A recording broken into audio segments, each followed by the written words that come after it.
Okay, this is last story.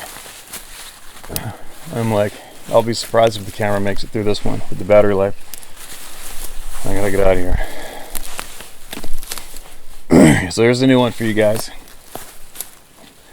I sent this encounter to your other email also. Hey there, Steve. First off, I want to say thank you for doing all you're doing on this topic. It's nice to have such a credible professional person finally publicly speak truths on this topic. Okay, my name is Jade Bowl, and I was born and raised in Sierra Nevadas in a place called Shaver Lake, California, at about 6,000 feet elevation, just south of Yosemite.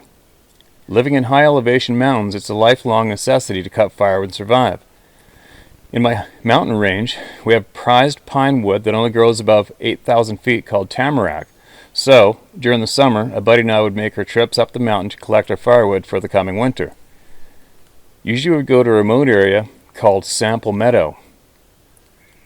When we were finished for the day, we would grab a couple beers and hike to a close by creek to cool off and explore around before heading home. This afternoon in 2004, we decided to walk the other side of the ridge and found a small creek. We sat down leaning on a couple trees and drank a couple beers while cooling off. We heard what sounded like a person walking close by. We both looked at each other, then looked towards the sound. About 50 yards away was a Sasquatch about 6 feet tall walking towards us like it hadn't noticed we were there. I was instantly scared but didn't feel threatened at that point. We both were just frozen looking at this thing. At about 35 yards away, it finally noticed us. It looked right at us but didn't seem surprised or startled at all. For some reason, my buddy and I both sat down, not taking our eyes off this thing. We then heard a whistle above us. The creature looked up the hill, then back at us. Then a whistle from below us that sounded pretty close. It looked uphill, though again, back at us. We were both just sitting there frozen, pretty much in awe of what's happening. The one we're looking at made a clicking sound with its mouth and showed us its teeth, but it seemed in a playful, not threatening way, like a kid. What's crazy is it looked downhill and took a few steps downhill as we heard footsteps start to approach from uphill, which was behind us, like it was taking our attention off their movements on purpose. About 20 yards to our right, a huge 8.5 to 9 foot monster was walking straight downhill right across the front of us towards the smaller one.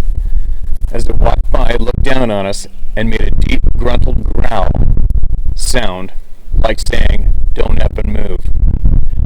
It met up with the small one. The big boy whistled again. The one below whistled back, and they were both headed downhill towards that one. Right as they walked away, the big boy looked back at us one more time, shook his head like, "What's up?" as to saying, "You guys are good to go now." It was the most amazing experience I've ever had, but terrifying. This is an audio device I have with me. It's not part of the video camera, so it's very sensitive to sounds. I realized I was pausing with the other camera using that audio before, and you guys couldn't hear what I was hearing at all. But I'm pretty sure this thing's picking that sound up. It's loud to me, so it's probably loud to the device. I gotta get my ass in gear here. That camera's probably gonna die, but I gotta keep going.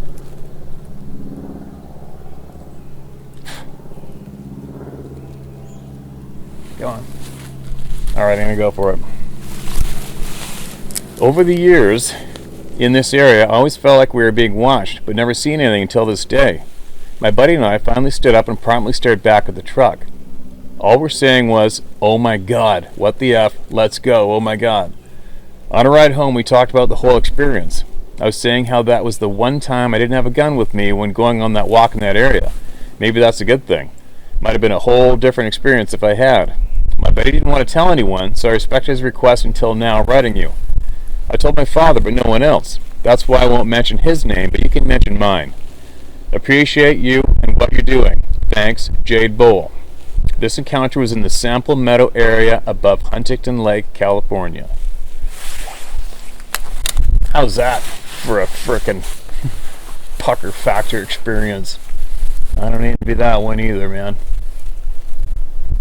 That's good you guys still talk after that, and it's good you guys talked about it on the way home. Because like I said before, you would not believe how many people absolutely cut ties after they shared this experience, or they just refuse to even acknowledge to each other later on that it even happened, including family members. People have these experiences, and they just clam up, shut up, and play dumb and numb, and refuse to acknowledge it. I guess understandably so. I mean, not too many people these days can handle the reality of much, right? I mean, that's a frickin' fact and a half, and that's another sad fact. But anyway, it's quite the stand of timber, isn't it?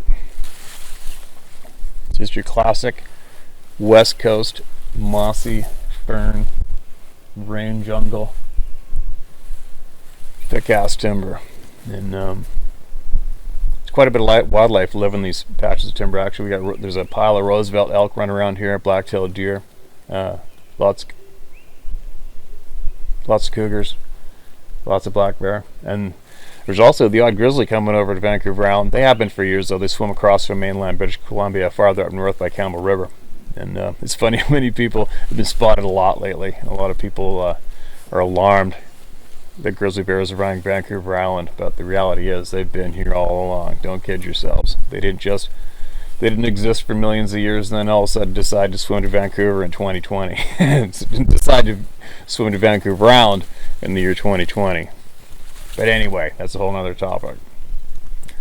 But this is the last video I'll make on this trip, because I'd be surprised if that camera looking at me right now still has juice on it by the time I get to it. But there you go. There's another one. Keep them coming. You keep them coming, I'll keep reading them. And be sure, you guys, make sure you just email it to one of the email addresses, all right? Don't clog it up for the rest of everybody else. So share my story at howtohunt.com or tell my story at howtohunt.com, okay? And we will get to it.